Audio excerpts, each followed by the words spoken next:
नमस्कार मंडळी, कांचन ब्लॉग्समध्ये तुम्हा सगळ्यांचं स्वागत आहे. कसे आहात? मजेत ना? खाताय ना? खात राहायलाच पाहिजे. चला आज बघूया लग्नाच्या पंक्तीत केला जाणारा झणझणीत असं वांगा बटाट्याचा रस्सा. त्यासाठी काय काय काय करायला लागेल ते बघूया. चला, इथे मी वांग्याचे असे कापं करून घेतलेले आहेत. स्वच्छ धुवून वांगे पाण्यात टाकायचे म्हणजे काळी पडणार नाहीत आणि बटाट्याचे असे मोठे काप करून घ्यायचे. एक मीडियम साईजचा कांदा आणि एक छोटासा खोबऱ्याचा तुकडा घ्यायचा. गॅसवरती जाळी ठेवायची. मीडियम फ्लोवरती दोन्हीही भाजून घ्यायचे. जास्त भाजायचे नाहीत, करपवायचे नाहीत, नाहीतर मग भाजीला त्याचा करपट असा वास लागतो. 2-3 मिनटं चांगलं खोबरं आणि कांदा भाजून घ्यायचा. परत सोलून थोडासा भाजून घ्यायचा, म्हणजे काय होईल, आतून पण तो चांगला शिजला जाईल. आता मी तर कांदा आणि तुकडा चांगला भाजून घेतलेले आहेत. त्याचे असे छोटे छोटे काप करून घेतले आणि ते मिक्सरच्या भांड्यामध्ये मी आता त्याची एक अशी प्युरी बनवून घेणार आहे.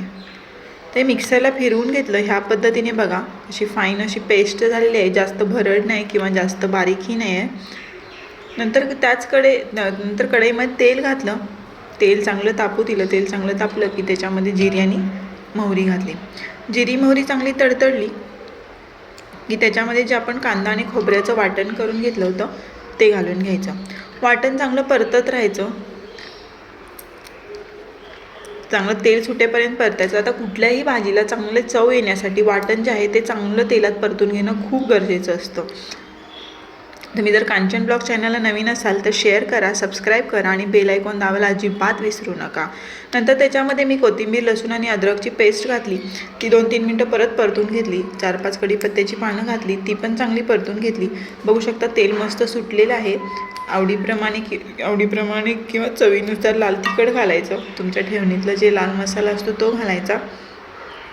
मसाला पण चांगला मिक्स करून घ्यायचा. लाल तिखट घातल्यानंतर परत 4-5 मिनटं मी परत परतून घेतलेलं आहे. आता थोडंसं गरम पाणी घालायचं. गरम पाण्याने काय होतं, भाजीला छान तर्री येते आणि भाजी लवकर शिजते आणि चवही चांगली येते. पाणी घालून थोडंसं परत मसाला शिजवून घेतला. अजून मी थोडंसं पाणी घालते मसाला शिजवण्यासाठी.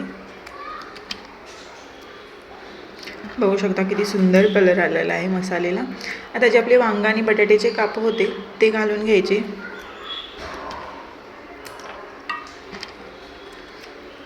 ते पण चांगले मिक्स करून घ्यायचे.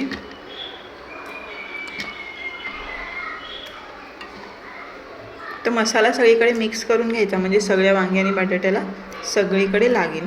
एक 5-6 मिनटं मी हा मसाला चांगला मिक्स करून घेतला होता.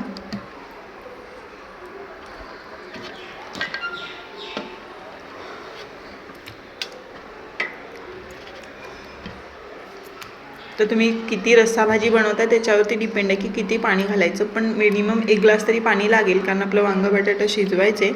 त्यामुळे किती सुंदर कलर आलेला आहे भाजीला. चवीपुरतं मीठ घालायचं.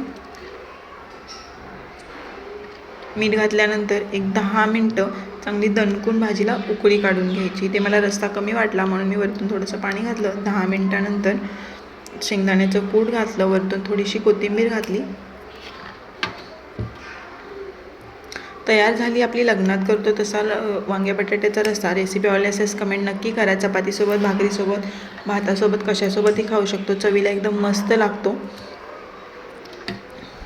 तुम्ही जर चॅनलला नवीन असाल तर शेअर करा, सबस्क्राईब करा आणि रेसिपी कशी वाटली ते कमेंट करून नक्की सांगा. धन्यवाद.